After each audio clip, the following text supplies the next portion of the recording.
किसी को दे दो, मेरे मोबाइल ये भी ले लो, videography.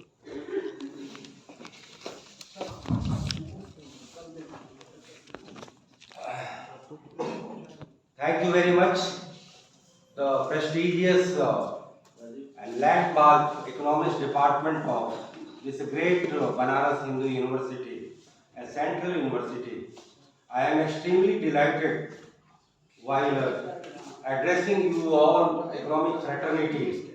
I am extremely thankful to Head Sir and all faculty members of this BHU economics department for inviting me to just deliver a lecture on this very pertinent topic, which is a very relevant and it's very significant for Indian economy, because we are suffering in that era when this country has achieved such a tremendous landmark. Just hardly 10 or 12 years back, we were in the 12th or 13th position in the world ranking of the development and the GDP. But we 4 or 5 years back, we got the position of 6th number, then 5th number. We surpassed first France, then UK. Now we are perhaps the 5th largest economy of the world. It's just followed by Germany, Japan, China, and USA. Friends, our country has just touched the mark of $4 trillion. When it touched the $3 trillion GDP mark, then it was a huge furore in different mass media, and country immediately planned to got the status of developed country by next 2047. And now it is being estimated that by the coming of year 2026 or 27, we would be the third largest economy, and very soon we are going to become fourth largest economy. We will surpass Germany in coming next 2 years. When we achieve this milestone, the lots of debates are going on regarding the development path of Indian economy. And we all know when country got independence, we have a mixed sort of economy. It's primarily, it was a planned economy. There was more dominance of public. Railway sector has become much cleaner, and because it has been outsourced. So there is no hierarchy of the government employee, their hartal, their normal culture, and so on. In the same way, if we need a huge amount of railway infrastructure, we have a 75,000 kilometer of railway network here in India, and out of this, 50,000 kilometers were constructed during British time. We have only added 20 to 25,000 kilometer railway network. But now, government has a very huge ambitious plan. Number of value-added train and modern set of train have come out. So we need further laying down of railway track. Why not we are inviting private players on the just revenue sharing basis or BOT basis or BOLT basis? But there is no any initiative on behalf of government. They just want, they are investing more and more railway sector. Every year, the 1 lakh crore has been allocated during this budget for the railway sector alone. And government is just laying down track, electrifying them. They are making world-class railway station, and in the future, they will just delegate to the private player to just come and earn profit. This is not a good idea. I think private player must be allowed to invest in the track, laying down of tracks, and there should be revenue sharing basis. Train must be given, but fare must be decided by any government regulated authority. Otherwise, there will be hierarchy, there will be huge profiteering motive. As we saw in the telecom sector, even private players like Vodafone running under huge loss, and government has come forward to assist them, to just run them. I don't plead that the private sector must run under loss. No, not at all. Because they will not sustain. They will just shut down their all enterprise, and people will become unemployed. Government will get lesser tax revenue. So this is not a good idea. Corporates must be always, they must be made sustainable. They must be viable. They must be made viable. In the same way, all government ventures must be also made viable. Otherwise, on the basis of subsidy, on the basis of cross subsidization, you can't continue forever. A state government like Delhi state government, our government, they have just allowed free बिजली, free पानी and also free DTC बस और बिजली और पानी के लिए तो सब्सिडी बियर करते हैं हर साल शायद 2000 करोड़ की। और डीटीसी को उन्होंने पब्लिक सेक्टर इंटरप्राइज जो एक समय का बड़ा ही रोबस्ट पब्लिक इंटरप्राइज हुआ करता था, आधी दुनिया के नाम पर फ्री देने के नाम पर किसी का टिकट नहीं लगता क्योंकि उन्हें वोट बैंक लेना है। दिल्ली के city of middle class, they all have paying capacity, but they have been allowed to run free. Even that, most of the people prefer to run through metro, not through the DTC buses. Though DTC bus has a really huge amount of phase change. New stock of buses has been already added into the fleet of the buses, but I think they are running under huge loss because how will sustain them? How will you pay the salary of contractor and bus drivers? And how will you purchase the new sort of buses if you don't receive the revenue? So this is not a good idea. So talking about the socio-economic policy, I am advocating, and my book has also mentioned 1,000 sorts of reforms. It may be very beneficial if this book comes in your library. You may be getting so many reference points. I am talking about all sorts of public utility, goods and services. They must be allowed to hike their prices on the basis of wholesale price index और थोक मूल्य सूचकांक जो कि खुदरा और एक थोक मूल्य दर जो होता है उसमें 2.5 और 3% का जो इन्फ्लेशन होता है, आप उतने सारे पब्लिक गुड्स और कमोडिटी को बढ़ाने को लीगल अलाउ करिए और उनको अपने पैर पर खड़ा करिए। अब रेलवे में क्या है कि 2/3 रेवेन्यू माल अर्न करता है और 1/3 रेवेन्यू वो जो है पैसेंजर अर्न करता है, और पैसेंजर पर 2/3 खर्च होता है और माल पर केवल 1/3 खर्च होता है। आपके रेल टिकट पर लिखा होता है कि 57% कॉस्ट जो है आप दे रहे हैं, बाकी गवर्नमेंट बियर कर रही है। This is not a good idea. मैं ये नहीं कहता कि यूरोप की तरह आप बहुत ज्यादा रेल फेयर बढ़ा दें, बस फेयर बढ़ा दें, बिजली के दाम बढ़ा दें, पानी के दाम बढ़ा दें। No no no not at all. लूट की छूट नहीं मिलनी चाहिए, उसके लिए आप रेगुलेटर बनाइए। Regulator will do and fix up all the prices.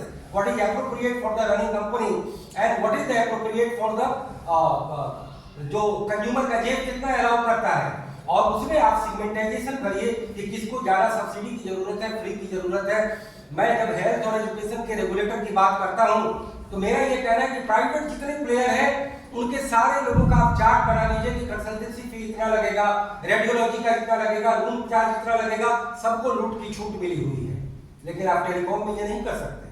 आज जियो को टोटल फ्री देना पड़ता है, कंपटीशन है, उन्हें अपने मार्केट ग्रैब करने हैं, और बीएसएनएल जहां पर भ्रष्टाचार था, इनएफिशिएंसी थी, वो एलिमिनेट हो रहे हैं। लेकिन एक लेवल प्लेइंग फील्ड बनाना जरूरी है। अगर इंश्योरेंस में हमने प्राइवेट प्लेयर को अलाउ किया तो वहां भी इंश्योरेंस के प्रीमियम को हमने टैक्स की छूट दी जो गवर्नमेंट प्लेयर को मिल रहा था। तो कहीं ना कहीं जब लेवल प्लेइंग फील्ड की बात करते हैं तो रेगुलेटरी अथॉरिटी का बहुत बड़ा रोल आ जाता है। देखिए हमारी सोसाइटी में इतने वेस्टेड इंटरेस्ट हैं, इतने प्रेशर ग्रुप हैं, इतने मिडिल क्लास का अलग ग्रुप है, लोअर मिडिल क्लास का अलग ग्रुप है, ऊंची जाति नीची जाति। I am talking about the inequality. Bharat में दुनिया में सबसे ज्यादा असमानता है, सबसे ज्यादा इनइक्वालिटी है। आप तमाम रिपोर्ट पढ़िए, रिपोर्ट का पढ़िए, अपनी आंखों से देखिए, दुनिया को देखिए कैसे हमारे यहाँ कुछ लोग कितने अर्श पर हैं और कितने लोग फर्श पर हैं। ये ठीक है कि हम सब जो है रिलायंस, अंबानी और अदानी के घरों में पैदा नहीं हो सकते, हम अपने अपने घरों में पैदा होते हैं जो किसी के हाथ में नहीं होता। लेकिन जब हम दुनिया में अवतरित होते हैं तो कुछ फंडामेंटल चीजें हैं जिसमें बिल्कुल यूनिवर्सल और यूनिफॉर्म पॉलिसी होनी चाहिए और सबके साथ एक बराबर ट्रीटमेंट होनी चाहिए। और वो क्या है? वो 5 सेक्टर है। Education number 1। New economic policy नहीं बात करता हमारे एजुकेशनल टोटल सिनेरियो की और स्टेटस ऑफ एजुकेशन की, वह केवल एक लॉफ्टी वर्ड है। और एक उसमें बहुत बड़ी क्रांतिकारी बात कही गई है, that is the medium of education, that is the fundamental for a kind of Indian society. कि आपने अपने लैंग्वेज की उपेक्षा की और देश में 2 वर्ग पैदा किए, एक अंग्रेजी माध्यम के और एक नॉन अंग्रेजी माध्यम के, और उनके 2 तरह के, एक की सैलरी कहलाती है, एक का वर्ग कहलाता है। एक का जो है व्हाइट कॉलर जॉब कहलाता है, दूसरे का ब्लू कॉलर जॉब कहलाता है। एक ऑर्गेनाइज्ड वर्कफोर्स है और एक अनऑर्गेनाइज्ड वर्कफोर्स है। 90% जो है अनऑर्गेनाइज्ड तबका है जिसका कि प्राइस इंडेक्स से उसकी तनख्वाहें नहीं जुड़ी होती हैं। प्रोडक्टिविटी भी नहीं होती है, ये भी बात सही है। तो हमें कई तरह के रिफॉर्म लाने होंगे। हमें जो agriculture versus industry, urban versus rural, हाथ ऊंची जाति बराबर लोअर जाति, जो तरह तरह की असमानता है, ये कैसे पैदा होती है? ये मैन मेड है। एजुकेशन की अलग अलग दुनिया हमने बना दी है, हमने हेल्थ की अलग अलग दुनिया बना दी है। हेल्थ में भेड़ और बकरियों की तरह सरकारी स्कूलों में, अस्पतालों में भीड़ लगती है, और जिनके पास पैसा है वो 5 स्टार में जाकर इलाज करते हैं। ये बात अलग है कि सरकार के एजुकेशन में ज्यादा क्वालिफाइड टीचर होते हैं, प्राइवेट एजुकेशन में कम क्वालिफाइड टीचर होते हैं, तो उन्हें तनख्वाह कम देनी होती है, लेकिन उनसे काम ज्यादा लिया जाता है। सरकार में योग्य तो ज्यादा होते हैं, लेकिन मुझे लगता है हर समय कोरोना काल ही होता है सरकारी एजुकेशन इंस्टीट्यूशन। और फिर आप हेल्थ की बात करें, डॉक्टर बड़े हाई क्वालिफाइड होते हैं, प्राइवेट में आपके डॉक्टर क्वालिफाइड नहीं होंगे, सफाई अच्छी मिल जाएगी और आपसे पैसा ज्यादा ले लिया जाएगा। हमें इस विसंगति को दूर करना है। हमें सैनिटेशन की बात करें, न्यूट्रिशन की बात करें, इसके अलावा जो पेंशन, आज गवर्नमेंट का कुछ तबका पूरे सरकारों पर दबाव डाले हुआ है कि पुराने पेंशन दो, पुराने पेंशन दो। आपको सोचना चाहिए, विदेश की 80 करोड़ जनता को 400 रुपए का महामारी पेंशन नहीं मिलता। सोशल वेलफेयर और social security, it's a fundamental duty of government for all the citizen. लेकिन सरकारें ज्यादा आसान तरीका अपनाती हैं, पॉलिटिकल पॉपुलिज्म का सहारा लेती हैं। 80 किलो को 5 किलो, 80 करोड़ लोगों को 5 किलो का अनाज देकर उन्हें संतुष्ट कर देती है, क्योंकि उनका होराइजन ऑफ माइंड उतना ज्यादा नहीं है कि वो मांग कर सके। जबकि ये अनाज देना इज बैड पॉलिसी। ये इंडियन एग्रीकल्चर को खत्म करता है, इंडियन एग्रीकल्चर के मार्केट प्रॉफिटेबिलिटी को अलाउ नहीं करता। इंडियन एग्रीकल्चरिस्ट का जो एमएसपी की जो लीगल डिमांड है वो इसलिए नहीं मानी गई कि सरकार खुद मोनोपोली बनकर के सरकार किसानों की अनाज खरीद कर 5 करोड़ टन का बफर स्टॉक बनाकर वो फ्री अनाज देकर के वोट लेना चाहती है, जो कि it's not a good idea.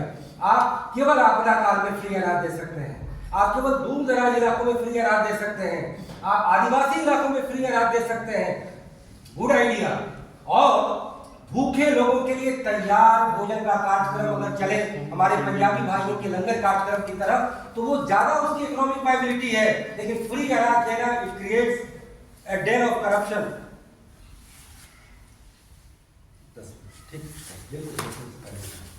ये it's create a den of corruption. आज एफसीआई में पीडीएस का डीलर क्यों चाहता है कि उसकी डीलरशिप बनी रहे? 50 पैसे का कमीशन मिलता है और वो 1 रुपया जाकर के रिश्वत दे देता है। क्यों? कैसे संभव है? कहीं ना कहीं उसके इनहेरेंट गेन है, जो कि इस तरीके की चीजें हैं। लेकिन कोरोना काल में जो अनाज दिया गया इट्स गुड आइडिया, क्योंकि आपदा काल था, आपदा काल में सरकारों का रोल होता है, तैयार होने का कॉन्सेप्ट हो तो ज्यादा अच्छा है। इस तरीके से अगर हम सोशल सिक्योरिटी की बात करते हैं तो ठीक है कि सरकार ने अटल पेंशन योजना या और कई सारी पेंशन योजना ला करके इस पेंशन नेट को भरने का काम किया है, लेकिन there is no uniform policy. मुझे लगता है कि सब व्यक्ति को योग्यता, काम और अपने पद के अनुसार उसकी पारिश्रमिक और प्रतिदान मिलना चाहिए, लेकिन सबके साथ एक बराबर न्याय होना जरूरी है। अगर आप सबको एक ट्रीटमेंट नहीं करेंगे तो फिर डेमोक्रेसी का मतलब क्या है? और फिर जो है अवसर की समानता का मतलब क्या है? इक्वालिटी ऑफ अपॉर्चुनिटी का मतलब क्या है? तो ये सारे हमारे सोशियो इकोनॉमिक चैलेंजेस हैं जिसे हमें एड्रेस करने की जरूरत है। तो एजुकेशन, हेल्थ, सैनिटेशन और उसके बाद में एम्प्लॉयमेंट और लेबर, ये 4-5 ऐसे तत्व हैं। अभी देश के सामने अनएम्प्लॉयमेंट एक बहुत बड़ा तबका है। I support the idea of present Narendra Modi government, that is the self-employment through Mudra Rozgar Yojana for the semi-educated people, and I also support the initiative of self-startup, which is right now its total numbers are 85,000, the third largest startup country of the world. मैं इसको अच्छा मानता हूँ। Self employment is a good idea, but very sorry, most of the people and majority of people can't become entrepreneur. Even I am talking about in terms of semi-educated and also full educated. You have to create a full employment scenario, that is a term, full employment scenario, that is a term used in our economic subject. So how does it happen? I have an idea, and that is just initiate employment audit program, and you just choose government sector first. If you go to government sector, you will find that somewhere there is a surplus of staff, nobody is caring, and somewhere there is a huge paucity of staff. I am talking about Bihar government and also UP government. There is a one post that is called BDO and CO, Circuit Officer, which is called Tehsil in UP. There was a huge crunch of staff. So one BDO has a charge of CO also, and one CO has a charge of BDO also. And all government schemes and programs were suffering. And government has an unproductive scenario because the social welfare program and the commercial program taken by government both have a productivity. Because if you provide a social welfare, that must be also audited. And if you running a commercial enterprise, that must be that is a very must audit program. Otherwise, there will be totally bungling and misappropriation. So if you provide some sort of जैसे कि earlier ये कांग्रेस के जो एक minister है, मैं नाम भूल गया, जो पहले मीडिया के थे और रूरल डेवलपमेंट मिनिस्टर थे, एनवायरमेंट मिनिस्टर थे, मेरे अचानक नाम हट गया, उन्होंने मनरेगा प्रोग्राम के सोशल ऑडिट की एक तरह से शुरुआत की कि जनता बताए कि उनको क्या ऐसे फायदा हो रहा है। MNREGA is totally different thing. कैसे जो है ग्राम प्रधान लेबरों को और अपने बीच में पैसे का बंटवारा करता है, काम को दिखा देता है, उसमें केवल 50% एसेट क्रिएशन होता है, 50% वेज होता है, तो उसकी ऑडिट अच्छे से नहीं हो पाती, ज्यादातर मिट्टी के वर्क होते हैं, तो उसका बंटवारा होता है। अगर वही रूरल इंफ्रास्ट्रक्चर डेवलपमेंट प्रोग्राम में उसको तब्दील कर देते, एसेट भी बनता और autonomous sort of employment generation होता। तो अगर एम्प्लॉयमेंट ऑडिट करेंगे, I was talking about employment audit, तो इन state government there will be immediate emergency of 60 lakh employment. और उसमें जो प्राइमरी स्कूल के टीचर है, पुलिस है, तमाम ऐसे हैं जो कि पोस्ट सैंक्शनड है, लेकिन उनको भरे नहीं गए। और क्यों नहीं भरेंगे मुझसे पूछिए, क्योंकि आपकी पक्का नौकरी की जो ये कानून है ना, सरकार कभी नहीं चाहती कि हम कर्मचारियों को पक्की नौकरी दे करके हम जिंदगी भर का दामाद बनाएं। सब चाहते हैं कॉन्ट्रैक्चुअल, लेकिन there is a tussle contractual versus permanent का। जिनको एक बार हम परमानेंट जॉब होल्डर हो गए तो मेरा इंटरेस्ट कहेगा कि मैं इसको कभी न छोड़ूं और हम प्रेशर ग्रुप बना के सरकारों पर दबाव डालेंगे। तो इसीलिए मैं कहता हूं कि अगर एक लेबर पॉलिसी हो, एक एम्प्लॉयमेंट पॉलिसी हो, contractual policy is not a bad idea. Government NITI Aayog में 4-4 लाख रुपए देती है कॉन्ट्रैक्चुअल को और उनको वर्किंग कंडीशन देती है, परमानेंट नहीं बनाती है। What is bad in that? उसमें क्या खराबी है? तो अगर प्राइवेट सेक्टर और पब्लिक सेक्टर पूरे देश के लिए एक यूनिफॉर्म कॉन्ट्रैक्चुअल जॉब सिस्टम बनाए जिसमें किसी का ओवर एक्सप्लॉयटेशन हो और न ही over non work culture create हो, तो बड़ा अच्छा रहता, देश में एक अच्छा लेवल प्लेइंग बनता। तो स्टेट गवर्नमेंट अगर ये तय कर ले कि हमें कॉन्ट्रैक्चुअल देना है तो 60 लाख जॉब तो तुरंत दे देगी, क्योंकि उनका काम लॉस हो रहा है। I am talking about central government. Central government में अभी 8 लाख पोस्ट खाली है, तो 70 लाख को जॉब तो तुरंत मिल जाएगा गवर्नमेंट सेक्टर से। And then it will allow private player, जब हमारा कंजम्पशन बढ़ेगा, जब इन्वेस्टमेंट बढ़ेगा, डिमांड बढ़ेगी, तो प्राइवेट प्लेयर में इंडस्ट्री लगेंगी, वो अपने आप एम्प्लॉयमेंट जनरेट करेंगे और वहाँ कलेक्टिव बार्गेनिंग की थ्योरी लागू होगी। वहाँ डिमांड और सप्लाई जो लेबर फोर्स में चलता है वो वहाँ चलेगा और फिर उससे ज़्यादा रेवेन्यू जनरेट होगा उनको, तो वो जरूर पास ऑन करेंगे, अपने लेबर को देंगे। कैसे बीपीओ में है कि आज अमेरिका में इंडिया के सस्ते बीपीओ वर्कर बुलाया जाता है और इंडियन वर्कर के लिए बड़ी गुडी गुडी है, तो हमें अमेरिका में जाने का मौका मिलता है, वो तो बिल्कुल स्वर्ग लोक है दुनिया का, और इंडिया से ज़्यादा पैसे मिलते हैं। हमारे भी कई लोग हैं, उनको लगता है कि हमें तो कंपैरेटिव एडवांटेज यहाँ ज़्यादा है। तो ऐसे में हम इंडियन इकोनॉमी को यूरोप और अमेरिका और डेवलप्ड वर्ल्ड से बिल्कुल उनको नकल नहीं कर सकते। हम अपने ही अच्छाई और अपने ही एडवांटेज और अपने ही हम अपने सरप्लस पॉइंट को लेकर के हम इंडिया को एक गौरवशाली देश बना सकते हैं। लास्ट में मैं कहूँगा वाराणसी के इकोनॉमिक डेवलपमेंट को लेकर मुझे लगता है यहाँ तो टोटल टर्न अराउंड हो चुका है। ये बात अलग है कि प्राइम मिनिस्टर इसको रिप्रेजेंट करते हैं तो उसका एक असर पड़ता है गवर्नेंस पे। गवर्नेंस तो हमारी सबसे बड़ी समस्या है। प्राइम मिनिस्टर होने के नाते हर यहाँ का विभाग चाक चौबंद है। मैं 12 साल पहले आया था, तब के बनारस और आज के बनारस में जबरदस्त अंतर है। एक प्रेजेंटेशन आया है कि जब से ये वो बना है, विश्वनाथ कॉरिडोर बना है, तब से यहाँ की इकोनॉमी में 20,000 करोड़ का जो है एडिशन हुआ है। इट मे बी ट्रू, क्योंकि इकोनॉमिक्स हमारे रिलीजियस पिलग्रिमेज के जरिए भी चलती है। टूरिज्म तो इकोनॉमी का एक बहुत बड़ा आधार है और इकोनॉमी एक इंटर रिलेटेड फैक्टर है हर चीजों का। पॉलिटिक्स का भी फैक्टर है और तमाम सेक्टर का एक सम टोटल है। और मुझे लगता है कि वाराणसी तो यूपी का सबसे तेजी से और सबसे बढ़िया शहर मुझे दिखाई पड़ रहा है। और कलकत्ता के बाद तो मुझे लगता है सबसे बड़ा ट्रेडिंग का जोन है इंडिया का और most vibrant city, heritage capital तो पहले से ही है। तो कुल मिलाकर के ये इंडियन इकोनॉमी की स्थिति है।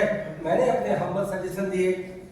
अंत में I am very much grateful to HOD sir, all faculty members who are out of them some are very acquainted to me also, and you all beloved students, researchers, I am really thankful for patience hearing to me, and I would like to invite your question also, and I am ready to answer you whatever question you raise. Thank you very much. Thank you. Any questions? If anybody has any questions, they may raise now. Students will have interaction.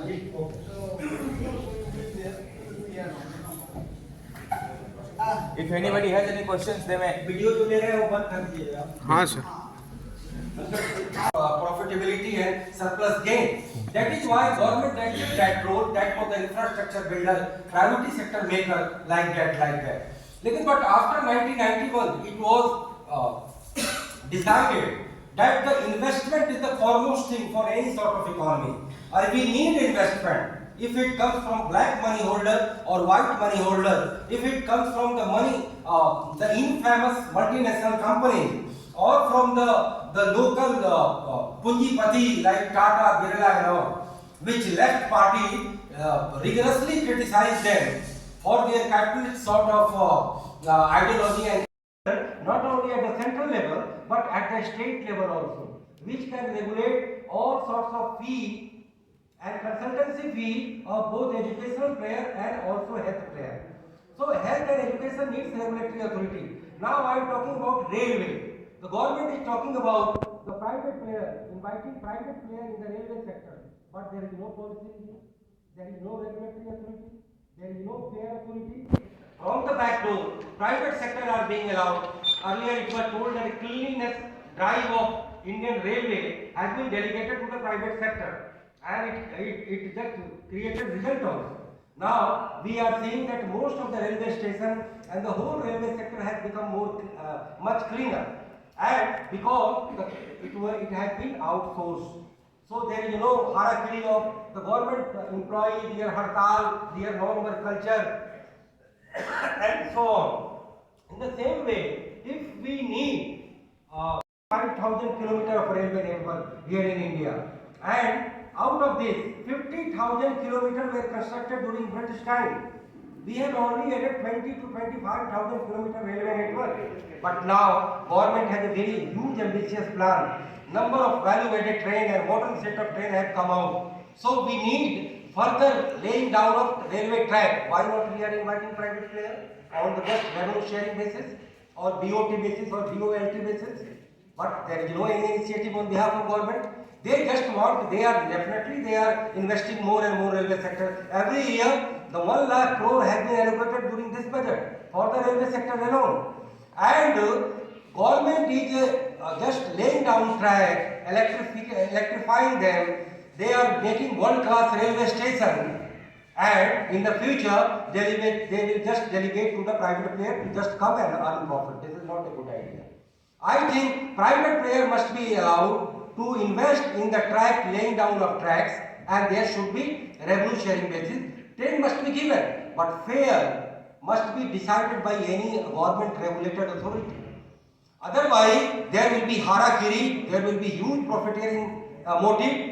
As we saw in the telecom sector, even private players like Vodafone running under huge loss, and government has come forward to assist them, to just run them. I don't plead that the private sector must run under loss. No, not at all.